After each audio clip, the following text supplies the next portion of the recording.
Selamat siang, Mas Entang. Sudah siap bergabung? Oke, Oke, halo. nah, sip.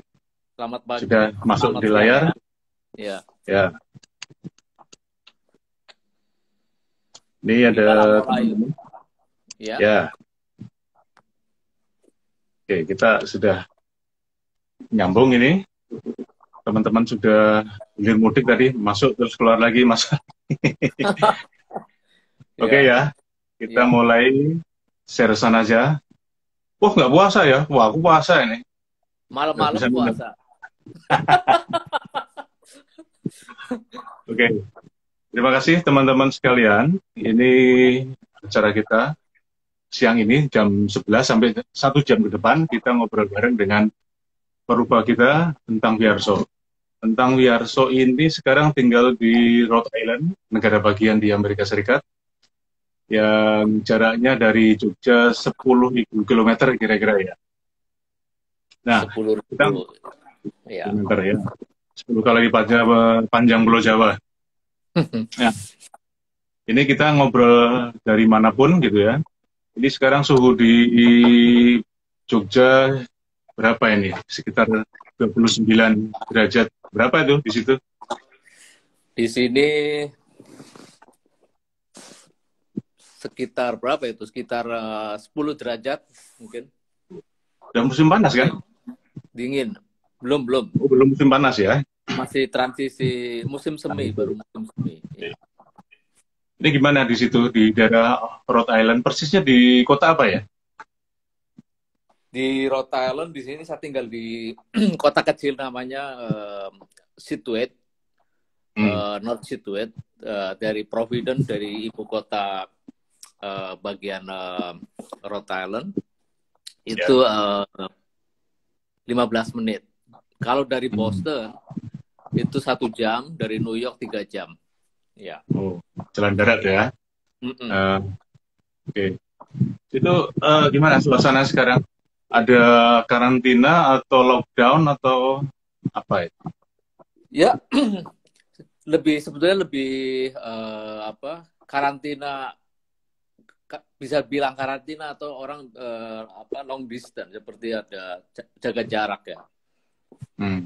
Jadi kalau mau pergi harus pakai masker, tapi sebetulnya tidak harus, tapi banyak kesadaran sendiri pakai masker. Hmm. Kalau Rhode Island parah, tapi tidak separah di New York. New York kan sampai 200.000 orang ya, Hmm. dan Ya. yang meninggal paling banyak di New York, terus New Jersey, terus Hmm. Boston, Massachusetts termasuk cukup tinggi.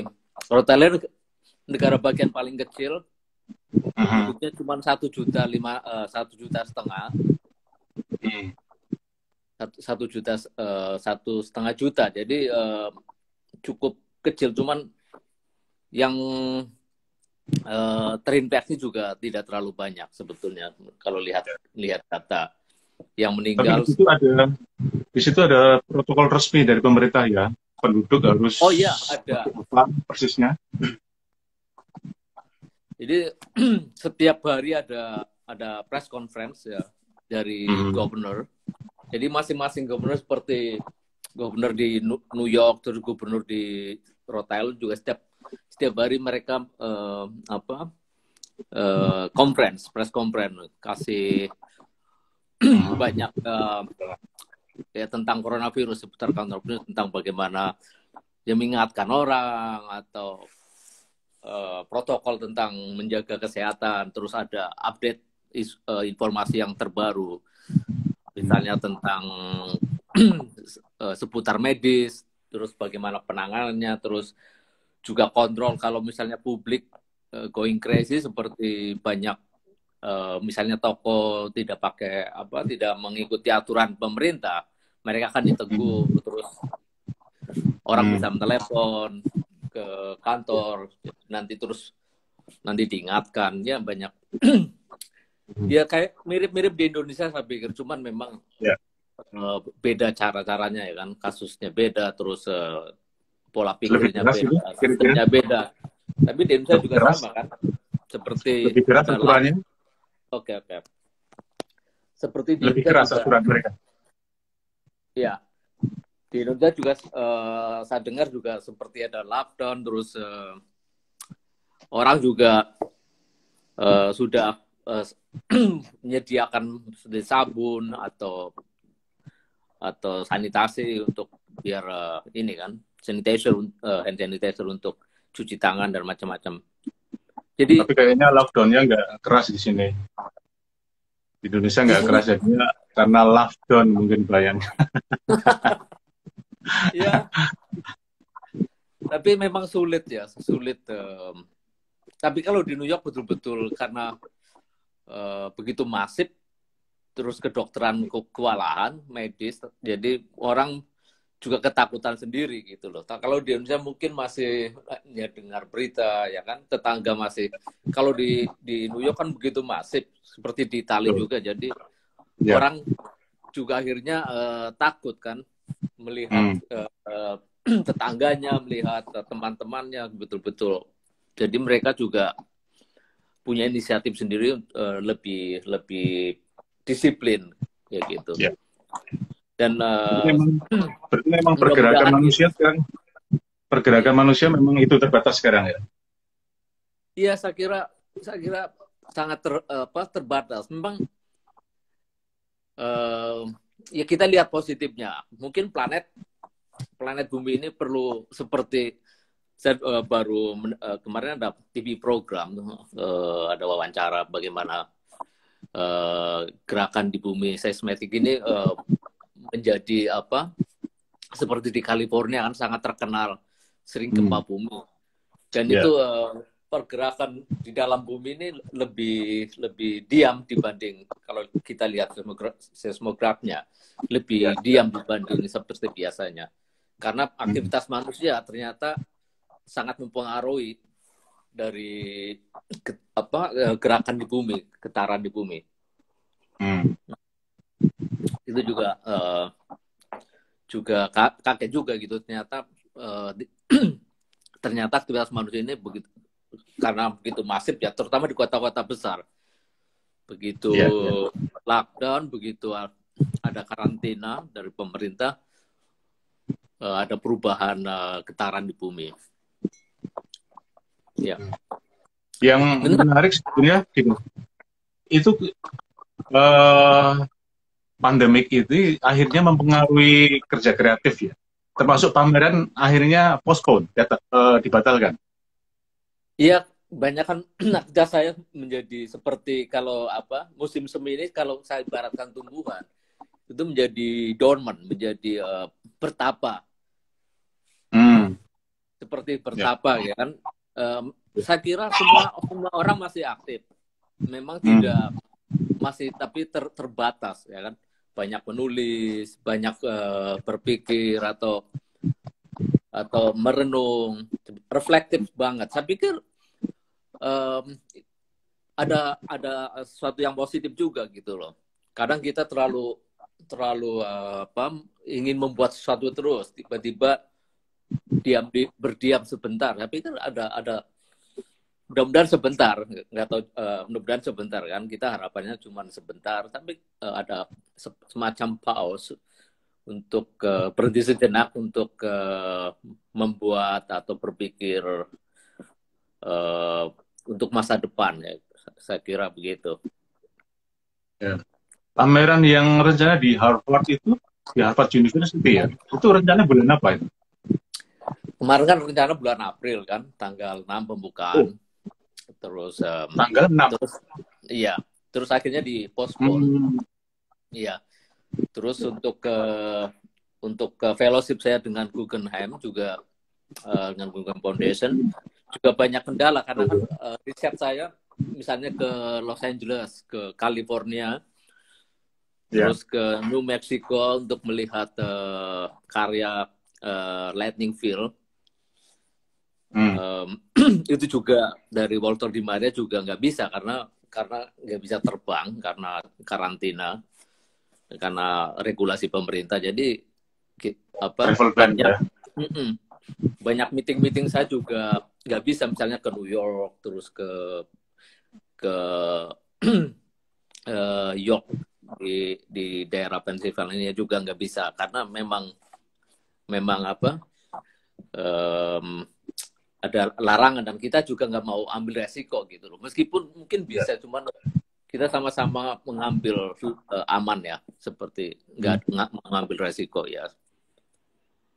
Karena sulit ya, karena kadang-kadang simptomnya nggak kelihatan, orang terinfeksi kita nggak tahu kak dia terinfeksi menularkan ya kan. Terus kalau kita pakai masker juga kita harus pakai masker yang baru terus, sementara masker nggak ada kan, hanya masker yang tidak ya yang biasa ya kan, buatan sendiri atau yang kurang proteksi. Jadi ya.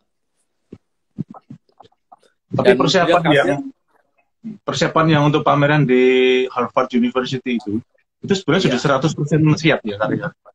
Iya sudah siap, sudah tinggal kita akhirnya postpone ke sebulan sebelumnya kita postpone, kita ambil muktamar depan, akan dipindah bulan Januari tahun depan.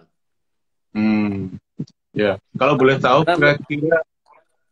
tahu kira-kira kecenderungan karya, konsep karya untuk yang di Harvard itu kayak memang kita dengan Harvard memilih karya-karya seputar potret. Jadi potret tidak hanya lukisan potret, tapi melihat potret dari segi sejarah, segi geografi kayak gitu. Jadi yang dipamerkan karya-karya yang membicarakan seputar isu potret, atau bisa bicara tentang migrasi, tentang identitas juga. Jadi itu yang akan dipamerkan. Ada 11 karya sebetulnya, tapi yang ditekankan adalah untuk seminarnya sebetulnya, terus mereka mengundang saya untuk artis residen di sana dan di Harvard University untuk kasih seminar kepada student, kasih workshop kepada student, ya gitu, kepada mahasiswa. Tapi ya tahun depan lah, ya mudah-mudahan. Ya. Tapi saya ingin diceritain lagi lebih detail. Itu prosesnya berapa lama untuk ke Harvard University dan bagaimana prosesnya? Ini kan di sebuah lembaga perguruan tinggi top ya, perguruan tinggi 5 besar dunia gitu. Harvard University nggak main-main ini. Prosesnya gimana ya? Well, saya kenal ada satu profesor yang di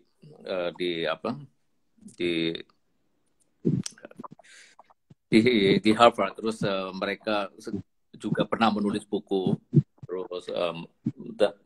dan mereka banyak bahas karya saya di dalam buku mereka di post-colonial disorder.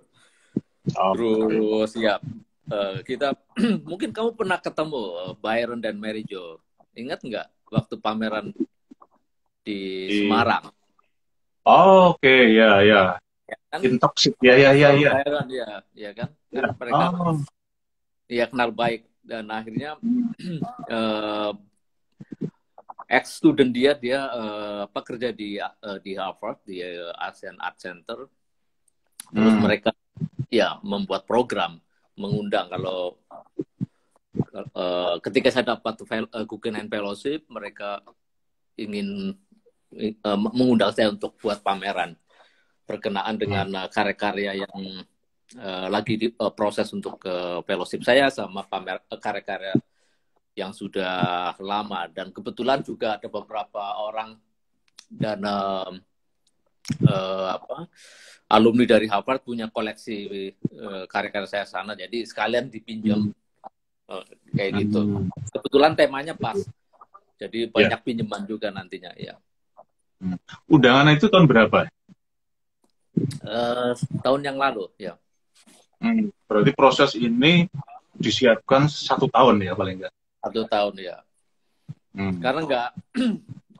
Karena karya sudah siap sebetulnya kan, jadi nggak harus buat karya baru, karena kan melihat tema itu, terus pilih karya-karya yang sudah ada, jadi kuratorannya begitu. Oke, tadi yang dipersiapkan kan tema-temanya tentang potret. Kira-kira apa titik beda dengan potret-potret yang sudah pernah dibuat sebelumnya di pameran-pameran yang lain? Sebetulnya karya-karya itu sudah ada, sudah saya cip, sudah eksis Hmm. di pameran-pameran yang lalu, terus dipamerkan lagi karena terus kita melihat karya itu cocok, terus ya akhirnya seperti dipinjam atau yang ada di studio dipamerkan, rencana akan dipamerkan kembali kayak gitu. Jadi tidak harus, karena kan ini untuk kajian ya, bukan untuk seperti kalau di galeri kan orang inginnya yang fresh kan. Kalau ini untuk education ya enggak, tidak harus membuat karya yang baru ya gitu. Ya, apalagi untuk sejarah saya pikir lebih baik karya-karya yang sudah lama ya. Ya, karena saya kira lukisan-lukisan potret dibuat sudah puluhan kali di kurun waktu yang panjang ya. Kayak umpamanya nih, ya ini tahun 2002 ya. Ya, ini dipamerkan di Galeri Nasional juga kalau nggak salah. Nah kalau yang besok itu sebetulnya karya-karya yang baru ada nggak sama sekali? Baru sama sekali, yang khusus untuk itu? Baru ada karya yang baru, tapi nggak ada di sini. Coba lihat. Tapi di telepon. Telepon dipakai. Di iPad saya coba cek. Jadi atau di website mungkin ada? Di website pribadi? Di website belum. Ada ya. Ada. Jadi ada dua karya yang terbaru. Jadi karya-karya itu tentang kamuflase. Jadi tentang tentang situasi, sebenarnya tentang situasi sekarang dengan anak saya. Jadi ketika kalau di Amerika ketika menjadi dewasa harus register. Kalau misalnya darurat perang, diundang untuk bertempur atau apa, kalau diperlukan negara kayak gitu. Misalnya saya gitu. Jadi itu harus register misalnya seperti itu. Karya tentang kekhawatiran saya sebagai orang tua ketika anak saya menjadi dewasa kayak gitu. Jadi itu tentang kamuflase. Jadi dan konsep ini juga menarik karena juga berkaitan dengan coronavirus, seperti ada koneksi di sana, seperti kita nggak tahu ya kan, nggak tahu orang terinfeksi atau enggak kayak gitu loh. Jadi karya ini sangat ada relevansinya dengan coronavirus sebetulnya. Dan situasi sekarang yang orang nggak bisa sadar mana yang terinfeksi atau tiba-tiba sakit kayak gitu. Ya. Nah, kalau agenda lain yang juga sebenarnya tertunda apa ya? Pameran bersama mungkin gitu? Iya, ada satu pameran di Jepang ya, ada undangan pameran di Tokyo. Itu juga akhirnya ditunda. Tapi ada satu pameran yang harusnya untuk tahun 2001 di York College dipilih Philadelphia, akhirnya ingin dimajukan untuk tahun ini bulan September. Tapi mungkin nggak itu? Iya, kayaknya mungkin karena kan secara rencana pulang bulan September. 1 bulan. Tapi akan diinstal bulan Agustus karena untuk edukasi ya, untuk pendidikan. Jadi karena pameran itu juga di universitas, di galeri di universitas, ya. Di York College, ya. Di York College. Nah, ya. Kalau yang saya ingin balik lagi ke rencana pameran yang di Harvard itu ya, itu menarik karena sebetulnya menurut saya itu bukan pameran yang komersial ya, yang orientasinya ke pasar gitu, karena di kampus. Sisi yang menarik yang belum pernah dialami pameran dibanding pameran yang lain apa? Sisi yang menarik. Mungkin pada prosesnya atau mungkin presentasinya nanti gitu. Saya kira karena kan belum terjadi, tapi saya bisa membayangkan karena kan ini pameran seperti untuk ke community Harvard community ya. Publik juga bisa datang, bisa lihat. Cuman ditekankan untuk universitas, jadi community yang di Harvard University, dan untuk education, jadi untuk seminar, nanti ada seminarnya, ada presentasi, terus mengundang kelas kayak gitu, ada tour kayak gitu. Jadi sebetulnya formatnya mirip-mirip, cuman kan sangat spesifik, membicarakan tentang identitas, membicarakan tentang migrasi, bicarakan ya kan, pengalaman saya tinggal di Amerika kayak gitu. Dan karena kan juga Asia kan, untuk Asia Center, jadi saya membayangkan akan audiennya tentu dari akademi ya, dari karena untuk education yang ditekankan itu, jadi formatnya lebih ke untuk research, untuk kayak gitu. Dan ada satu profesor di sana juga ingin membuat presentasi, terus banyak interview nantinya kayak gitu. Terus di departemen art history juga mengundang untuk dan akan terjadi diskusi. Jadi lebih ke untuk pendidikan, ya. Ya. Kalau tema-tema karya yang sudah selama ini dipresentasikan itu tentang identitas. Kemudian sekarang yang di Harvard University rencananya tentang potret. Sebenarnya ada fokus lagi nggak yang lebih ditekankan pada proses kreatif di beberapa tahun terakhir ini? Jadi karya yang akan dipamerkan, rencana yang dipamerkan itu potret and transgression, itu jadi potret dan pelarangan. Jadi kita melihat misalnya dengan misalnya sekarang menarik sekali bagaimana misalnya leader yang baik kita bisa lihat ketika di dalam situasi yang darurat. Ada leader yang ngawur dalam situasi darurat, membuat statement yang membingungkan masyarakat atau malah justru mengacaukan, membuat orang takut ya gitu. Jadi jadi tidak hanya seperti potret, jadi sebetulnya lebih ke isu macam-macam. Kita melihat isu politik, ada melihat isu tentang identitas, ada melihat isu tentang migrasi, gitu. Bagian orang migran, terus yang karena banyak kalau di Amerika kasusnya sangat kompleks banget gitu loh. Karena banyak dari mana-mana, banyak ada yang tinggal di sini, ada yang banyak juga yang ilegal dan macam-macam. Jadi so kompleks. Ketika orang sakit, ya kan, seperti gubernur yang di Rhode Island bilang, orang yang nggak punya paper atau ilegal, kalau sakit datang aja, kita tidak akan membuat masalah, ya, karena kan takutnya kan untuk menyebarkan kalau dia sakit tidak berobat dan dia ya kan bergaul akhirnya. Jadi betul-betul bagus. Jadi banyak. Tapi kalau leader yang buruk akan ya kan bicara lain dan membuat panik orang dan macam-macam. Jadi tergantung. Jadi saya melihat isu-isu itu juga gitu. Jadi misalnya potret itu tidak hanya melukiskan potret, jadi lebih ke philosophical, lebih ke isu historical atau isu migrasi, tapi lewat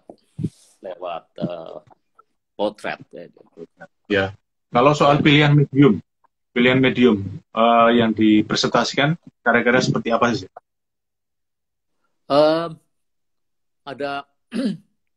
Ada lukisan, ada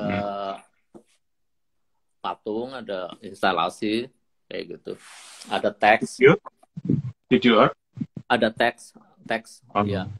Video ada atau performance? Oh, nggak ada. Ya.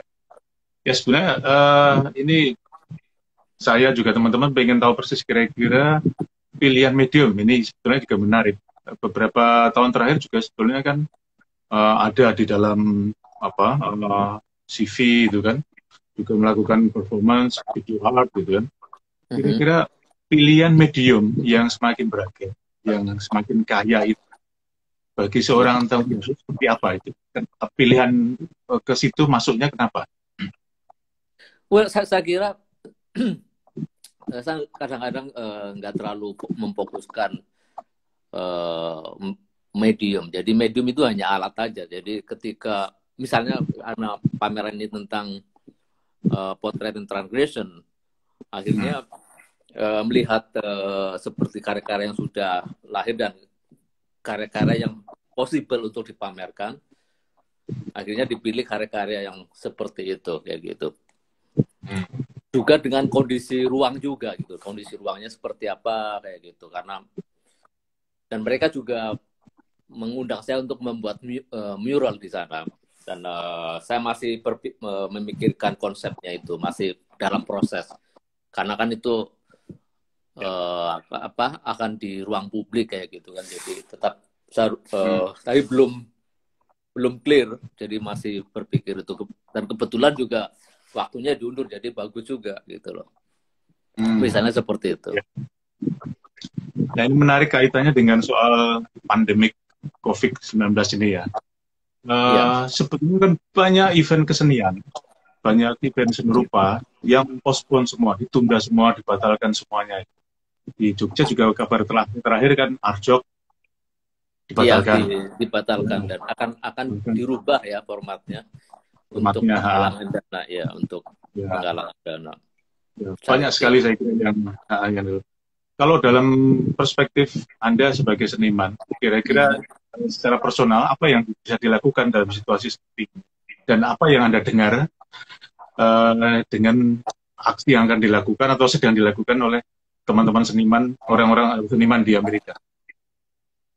Well, saya kira seperti yang dari awal saya bilang kayak tadi, bahwa sekarang itu tidak hanya seniman sebetulnya, orang itu seperti sedang bertapa kayak gitu. Iya, dan saya pikir momen ini akan menjadi sangat memori yang sangat tebal dan memori yang sangat kuat. Memori pahit. Iya, memori pahit dan juga mungkin memang sangat pahit ya, tapi ada sebetulnya kan penyakit itu banyak yang mengerikan ya kan, seperti flu sebetulnya membunuh puluhan ribuan orang setiap tahun kan di dunia. Cuman kan ini begitu contagious, jadi begitu menularnya dan begitu masifnya, serempak. Jadi ini yang dan belum, karena baru ya, kita belum punya antibodinya untuk melawan itu. Jadi ketika sakit, ketika badan kita rentan ya lebih parah lagi gitu. Dan ya, tapi pada intinya bahwa memang ini seperti kita dipaksa bertapa, ya kan? Makanya sekarang seperti saya sendiri, aktivitas yang paling banyak dilakukan bercocok tanam, misalnya saya jadi memang setiap tahun saya menanam pohon ya di kebun, dan tahun ini saya menanam banyak pohon buah untuk persiapan jaga-jaga kalau memang, karena ada wacana bahwa makanan akan sulit, dan tropis atau yang subtropis. Ya, jadi buah-buahan yang 4 musim. 4 musim. Tapi di Indonesia juga ada seperti apel, seperti cherry, seperti plum, nectarine, terus peach, dan ya pomegranate, delima gitu. Tapi yang bisa hidup di 4 musim. Terus banyak sayuran. Jadi saya melebarkan kebun sayuran 3 kali lipat kayak gitu, karena biar misalnya tetangga atau teman atau keluarga bisa mengakses juga kalau memang kesulitan makanan. Jadi teman-teman juga seperti itu, saling bantu.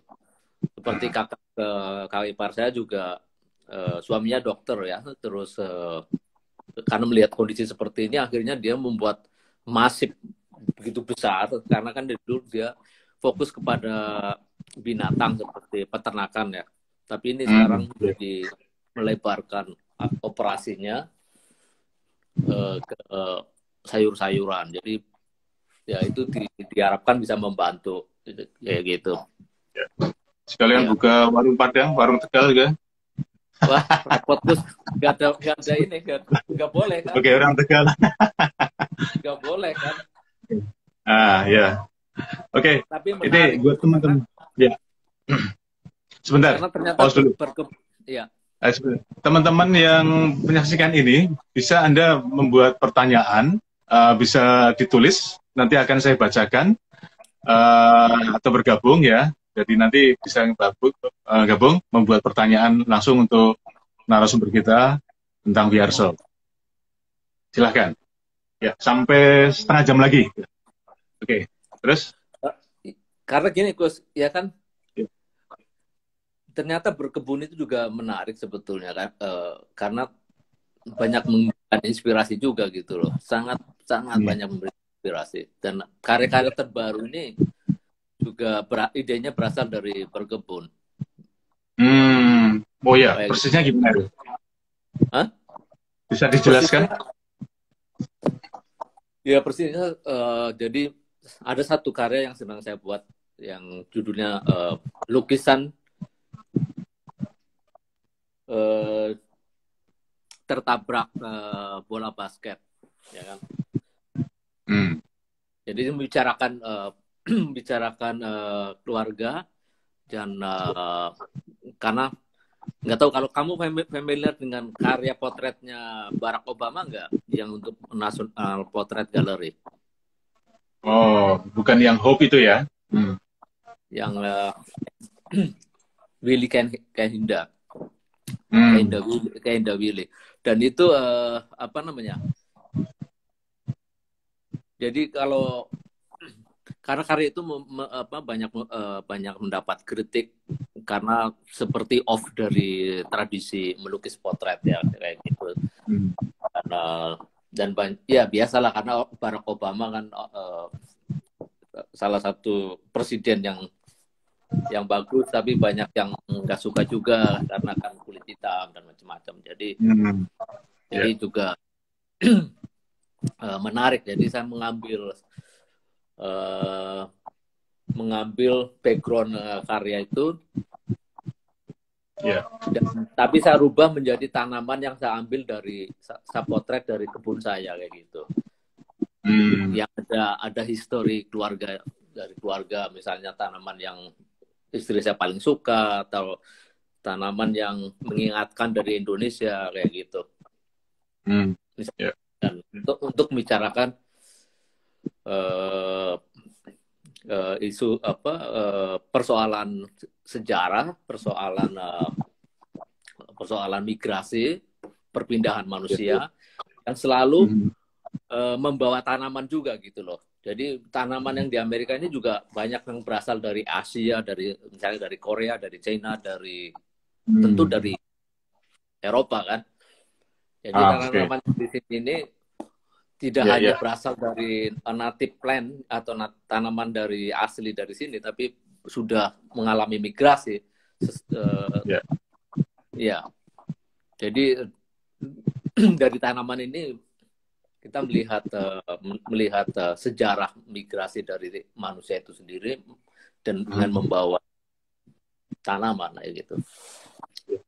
Dan akhirnya juga, ini ada pertanyaan, Mas Entang. Ada pertanyaan dari anak mahasiswa UI nih, muridnya Pak Wasid nih, mahasiswa Pak Wasid, Gils Gans namanya, akunnya.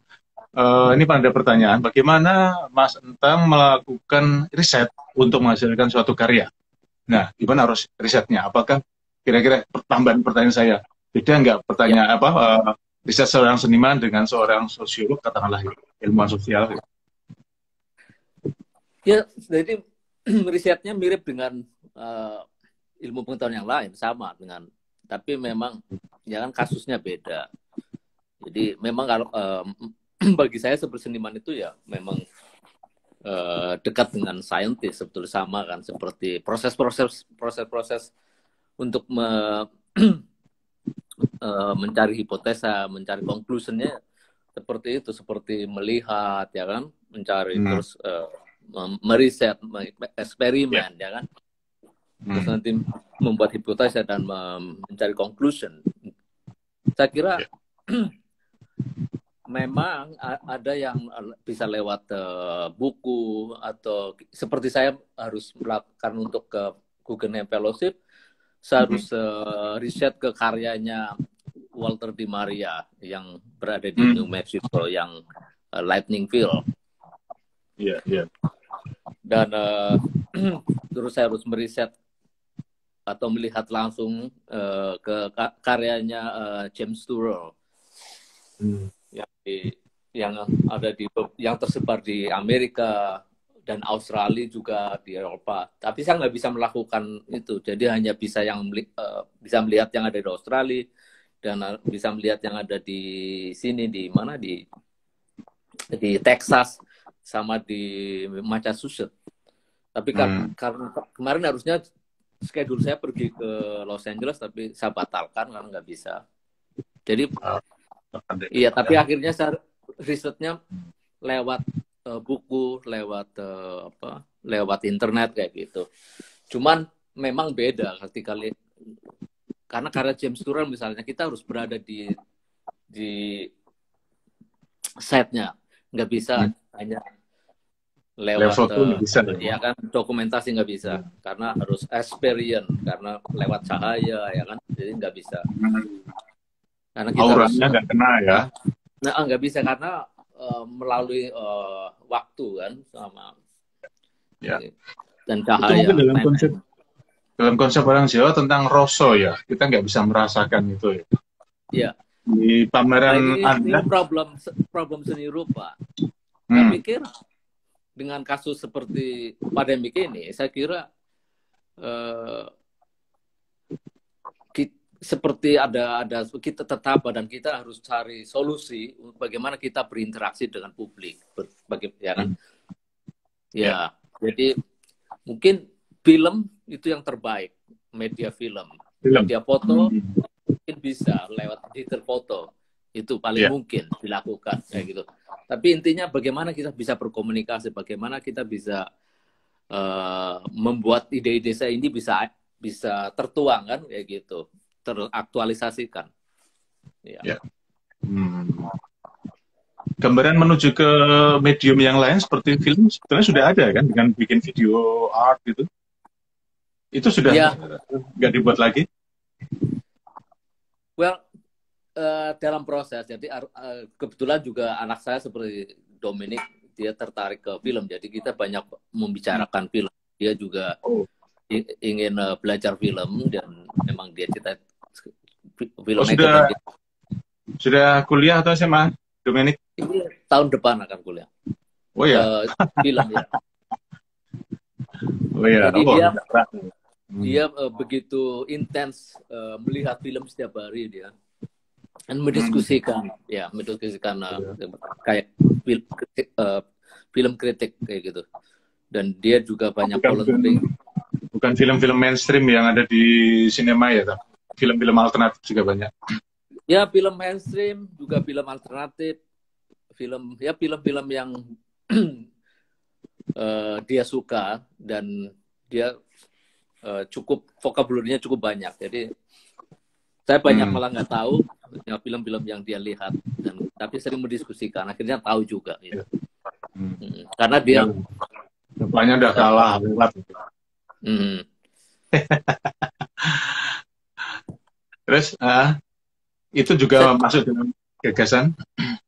Saya kira media-media seperti itu, medium seperti video, digital, teks, saya kira ini penting untuk saat seperti ini, dan mungkin mengingatkan kita juga bahwa output berkarya kita tidak harus terbatas seperti itu gitu loh. Jadi saya kira ya kan, at least kita bisa berkomunikasi ya kan. Kita harus coba dengan cara lain ya, dengan cara yang sesuai keinginan kita memang ya, tapi ada paksaan sedikit gitu loh. Jadi tidak harus seperti oke, kita menyerah, nggak bisa menyerah ya gitu. Ya. Oke, itu problemnya kan soal etos kerja ya, etos kreatif ya. Gampang nyerah atau tetap gigih gitu. Mungkin soal seperti ini bisa diceritakan dalam kasus-kasus Anda ketika menghadapi persoalan di dunia kreatif. Well, saya kira ya memang buat saya itu ide adalah bentuk. Jadi core-nya atau intinya dari berkarya itu ya ide gitu loh. Kalau masa medium itu pilihan material, pilihan untuk presentasi itu bisa apa aja gitu loh. Jadi saya dari dulu sejak nggak tahu kalau kamu ingat tahun 1995 saya sudah membuat statement gitu ya. Iya, idea is form. Ya, gitu. Ya. Oh, ini ada pertanyaan lagi dari mahasiswa S2 di ISI Solo ini, namanya Hasan Brahmadura. Dia tanya, dia mengamati pameran Entang Wiharso ketika pameran tunggal Rampogan di TBS, Taman Budaya Solo. Nah, itu perkembangan Anda dianggap cepat banget. Nah, evolusi yang cepat pada karya-karya Anda itu sebetulnya apa pemicunya? Atau motivasinya? Oke, saya harus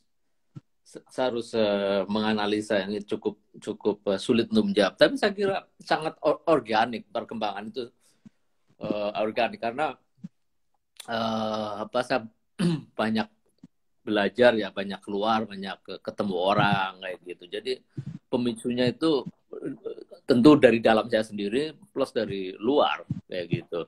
Interaksi dengan dunia seni rupa. Kayak gitu. Jadi sangat organik ya, tidak ada paksaan, dan memang kita harus kadang-kadang kan kita takut mengambil resiko, lebih ke jalur aman ya. Seperti berkarya, oke, kita menemukan gaya, orang suka kayak gitu, dan kita mau maintain, mau maintain, dan ini yang sering menjadi pertanyaan saya, apakah itu kita masih kreatif atau kita masih maksimal gitu. Karena kalau kita lihat karya-karya yang dilahirkan oleh seniman-seniman lain, begitu banyak eksperimentasi, begitu, kenapa kita tidak gitu loh? Wah, ya kan? Karena nggak terbatas kayak gitu. Jadi buat saya seperti identitas karya, mungkin banyak orang yang tidak setuju, tapi it's okay karena orang punya pandangan sendiri ya, punya filosofi sendiri tentang bagaimana kita membuat karya atau bahwa proses kreatif itu seperti apa gitu loh, atau praktik seni itu seperti apa. Jadi tidak hanya satu platform, tapi itu million platform kita pakai. Bisa kita pakai. Kalau nggak mau ya pakai satu gaya aja, atau satu bentuk, atau satu media, atau ya kan, atau satu ide aja. It's okay, itu freedom orang ya kan, kayak gitu. Tapi buat saya seperti tidak pernah puas. Kenapa? Karena saya selalu bosan. Bosan karena ingin mencari kayak gitu. Nah, ini menariknya juga problemnya kan antara ruang dan waktu. Nah, ketika kreativitas itu muncul juga pada hal yang lain. Sekarang seorang Entang itu wirawiri, antara tinggal di Kalasan di Yogyakarta, kemudian juga Rhode Island di Amerika. Dan di sana kalau misalnya pernah cerita ya, Entang kalau di sana itu sebenarnya lingkungannya adalah Italiano ya, kalau nggak salah, nggak tahu. Nah, sekarang bagaimana ya? Pertanyaannya adalah, ini ada pertanyaan dari Mas Taufik. Bagaimana gairah berkesenian itu bisa tetap dijaga dengan domisili yang berbeda, yang pindah-pindah? Well, kesenian itu tidak harus dijaga. Kenapa harus dijaga? Ya kan? Kita organik aja. Tentu kalau kita punya dedikasi, punya integriti, saya pikir itu akan terefleksikan di dalam apa aja gitu loh. Tidak hanya sebagai seniman, ya kan? Sebagai politikus, sebagai orang yang sangat tertarik ke sains atau apa, kalau benar-benar gizi tinggi atau musikus, kita bisa lihat, ya kan? Sebagai kritikus sama, sebagai penulis sama. Jadi saya pikir ini yang harus kita lihat dan harus kita tekankan, bahwa yang penting itu intensi kita tuh seperti apa gitu loh, untuk menciptakan karya yang semaksimal, yang bisa memuaskan diri kita gitu loh. Itu yang terpenting. Jangan memuaskan orang lain. Kalau misalkan orang lain, saya pikir menjadi sulit Capek ketika sendiri, itu, ya. nanti ini dibilang ini bukan karya kamu, so what, ya kan? Kenapa tidak, ya kan? Kayak gitu. Asal kita bisa punya argumentasi, kita bisa menjelaskan bahwa ya, seperti itu, bahwa seperti identitas orang itu juga melakukan perubahan-perubahan terus gitu. Jadi tidak seperti statik. Apalagi otak kita tidak statik sebetulnya, tapi karena kita hidup atau dunia seni rupa memang punya terstruktur begitu, dan kita menganggap bahwa itu suatu yang normal gitu, atau itu suatu aturan yang kita harus taati. Apalagi pendidikan seni rupa, ya kan, di mana-mana, tidak hanya semuanya seperti terpola begitu gitu loh. Gitu. Tapi itu tidak artinya itu salah. Itu maka saya bilang, ya, tadi saya bilang bahwa itu freedom dari orang. Freedom orang punya kebutuhan orang beda-beda untuk melihat atau merasakan freedom itu. Ada orang yang misalnya dikategorikan satu sudah, ya kan, sudah puas dengan apa gitu, terus orang lain belum puas gitu. Nah itu beda-beda gitu. Jadi it's very relatif, ya kan, sangat relatif. Levelnya beda-beda. Oke. Ini ada pertanyaan lagi nih dari mahasiswi UI, muridnya mahasiswanya Pak Wasid nih. Ada pertanyaan tadi, menyambung pertanyaan tadi sebenarnya soal riset. Soal riset yang dilakukan oleh seniman, kira-kira titik lebihnya, nilai lebihnya, keunggulannya dibanding riset yang dilakukan oleh kelompok yang lain, entah intelektual dari ilmu sosial dan lain-lain, apa kira-kira?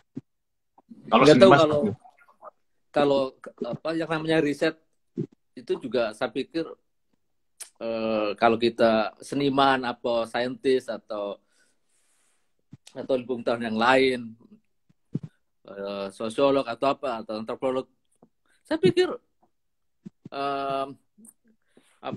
platformnya sama gitu. Cuman kasusnya beda. Terus untuk cara melihatnya juga mirip-mirip sebetulnya, ya kan? Cuma kan memang seperti saya sendiri, misalnya saya bercocok tanam, itu saya anggap itu tanpa sadar. Saya tidak membuat satu statement, oh ini riset saya, no. Tapi setelah saya melakukan, terus menginspirasi, oh ini ternyata riset saya gitu. Tapi tidak seperti struktur, oh saya akan membuat garden karena untuk riset, no, kayak gitu. Jadi itu sangat organik kayak gitu. Atau ketemu orang, ya kan, misalnya ketemu sosiolog atau ketemu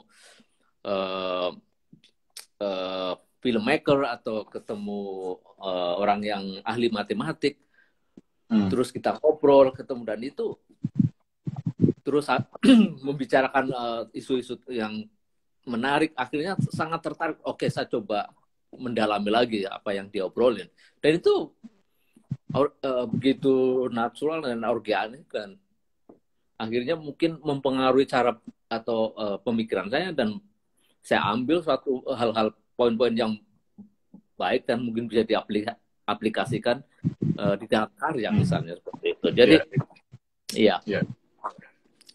Nah, ini ada pertanyaan lagi nih dari Mbak Ade Tanisya nih. Sebenarnya gara-gara tentang itu kan banyak bicara tentang identitas ya, mulai dari pameran Nusa Amuk tahun 95 sampai sekarang kira-kira. Nah, dalam konteks identitas ini, ketika Anda tinggal di Amerika, apakah juga Anda menyoal tentang identitas sebagai seniman yang tinggal di Amerika?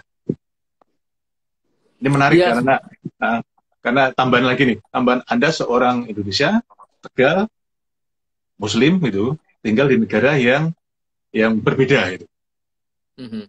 Well, saya kira memang jaraknya atau mungkin bahasa atau komunitinya atau memang, tapi kalau misalnya saya dari Tegal ke Jogja itu sudah ada perubahan. Kayak ya kan? Itu Ngapa-ngapak ya. iya kan, pasti ada perubahan yang kita harus adjust Ya. kan, harus dan banyak hal-hal yang kita bisa melihat dan apa, nggak tahu itu positif atau negatif, tapi intinya itu kita coba apa melihat tempat yang baru, bagaimana mengoktam apa apa membuat Optimalkan. maksimal tempat baru itu, ya kan? Ya. Dan bagaimana ketika kita memproduksi sesuatu juga maksimal gitu. Jadi saya kira seperti saya di Amerika, saya nggak, memang awalnya itu waktu awal-awalnya memang waktu waktu saya baru datang banyak ada shock culture, ada kita nggak mengerti, itu menjadi sulit karena yang saya lihat tuh seperti apa, saya bayangkan seperti yang ada di buku atau di film atau ada di acara TV atau ada di berita, ya kan? Tapi kita belajar dari gestur orang, belajar dari tata krama, dari itu mulai, ya kan? Dan itu saya pikir pengalaman itu menarik. Seperti sewaktu saya membantu orang tua saya di Jakarta, ya kan, kerja di warteg kayak gitu. Awalnya saya nggak suka, awalnya seperti bosen dan nggak bagus gitu kan, seperti capek dan harus melayani, ya kan, preman atau apa. Tapi saat itu, tapi setelah lama-lama ada suatu nilai positif yang saya dapat gitu loh. Setelah 10 tahun yang lalu, 10 tahun kemudian kayak gitu. Kayak kemarin anak saya juga kan seperti mau umur 18 kan, terus bilang, wah ini apalagi dalam situasi suatu pandemik dan berat, mau ulang tahun dan rasa berat bagi dia karena dengan kondisi seperti ini dan impian-impian dia seperti dia harus pergi ke Tennessee tapi nggak bisa, dia ada awarding untuk pembacaan puisi tapi dia tidak bisa seremoni, jadi banyak banyak kekecewaan. Terus saya bilang memang ada situasi yang banyak kecewaan, tapi itu suatu monumen yang mungkin atau mungkin tidak, mungkin setelah kamu 10 tahun kemudian atau 20 tahun kemudian, apalagi itu akan menjadi penting atau momen-momen seperti ini. Jadi kita tidak bisa prediksi saat itu gitu, tapi kita setelah berlalu kita bisa flashback dan lebih mengkristal kayak gitu. Karena ada orang yang bisa melihat itu cepat, ada yang, kalau saya biasanya prosesnya agak lama kayak gitu. Ya. Oh ya, balik lagi ke pertanyaan tadi soal karya-karya yang ingin dihadirkan di Harvard University itu sebenarnya antara lain juga selain potret, apakah juga menghadirkan soal tema yang selama ini juga menjadi salah satu kekuatan tema dari karya Entang Wiharso, yaitu Black Goat, gitu, tentang kambing hitam gitu. Well, saya kira ada di dalam karya misalnya tentang potret pun ada konten itu juga gitu loh. Memang kalau sebuah kayak judul ini judul pameran kan, potret and transgression, potret dan pelarangan. Saya pikir banyak hal seperti ada membicarakan isu kambing hitam tentu seperti menjadi karena persoalan border sekarang menjadi keras di Amerika dengan Donald Trump, ya kan, misalnya seperti itu. Dan persoalan refugee dan persoalan kambing hitam yang dikambing hitamkan. Jadi persoalan ini juga muncul di dalam pameran nanti kayak gitu loh, potret and transgression. Jadi ada konten itu juga gitu. Jadi tidak hanya persoalan potret, tapi itu hanya satu metafor aja untuk bicarakan persoalan yang lebih besar ya, atau lebih kompleks. Oke, Mas Sintang, ini sebetulnya sudah 1 jam ini kita ngobrol gitu, nggak terasa ya.